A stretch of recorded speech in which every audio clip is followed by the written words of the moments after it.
All right, so here is some RG8X at 50 feet. We have timed out the machine. Let's turn it back on. So let me dead key again. So we have 17.2 watts. There we go, that's a little better right there. And now I'm going to switch over to some new coax that I just got. So the coax currently is RG8X, and it's some generic house brand that was pre-molded ends, SO239s. I mean, sorry, PL259 already on it. The next coax up is going to be 35 feet of KMR 240, which is terminated with N. Alright, so now the 240, and we just jumped up 33 watts. 32.9, little spike there at the end. So that is almost double the power. Going to an LMR style cable. As you can see, it's terminated with the end, and it is kind of thick or stiff. They claim it's supposed to be a copper center conductor and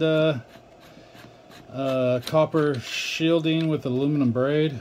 A lot of people say that's not good, or actually it's tinned copper, which probably still isn't good either. But now I'm going to switch to some generic LMR 400, which they call Wilson 400. You can find it from like WeBoost. Alright, yeah, so the Wilson cell phone coax, you can find it from vendors that have new old stock, also terminated in the end. It's about a 12mm coax, but even though it's generic 400, watch this. Oh, that didn't make a difference.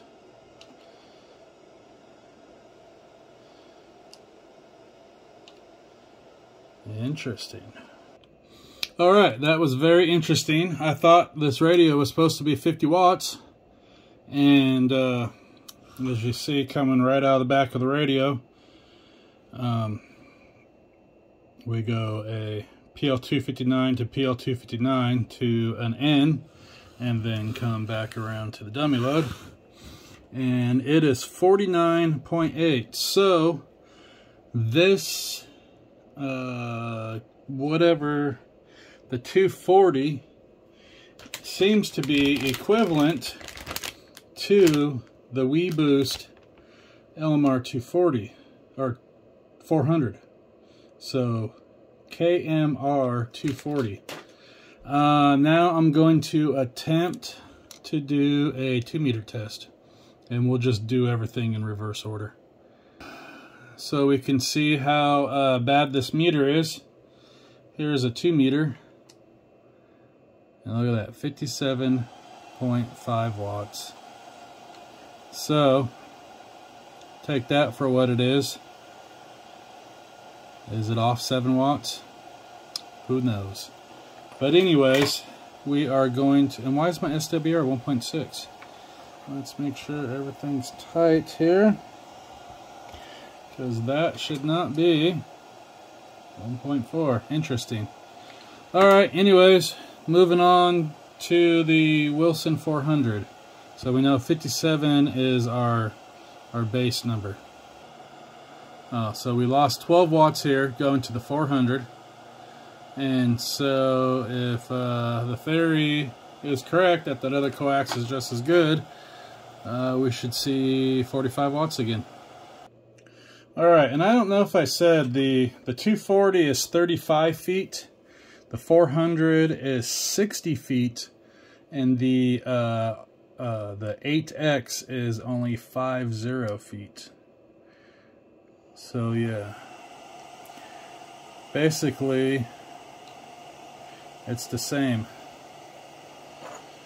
but a little less than half. So that's good. Oops. This is why I keep pausing in between changing, because the phone falls over. Alright, so now we're back on the 8X, 50 feet, and see, 32 watts. For giggles of turds, I'm going to grab these BNC connectors and see if I can't adapt them. I have a 25-foot section. Don't know what it is. It came with the Buddy pole in their kit. So let me dig that out and we'll see what it does.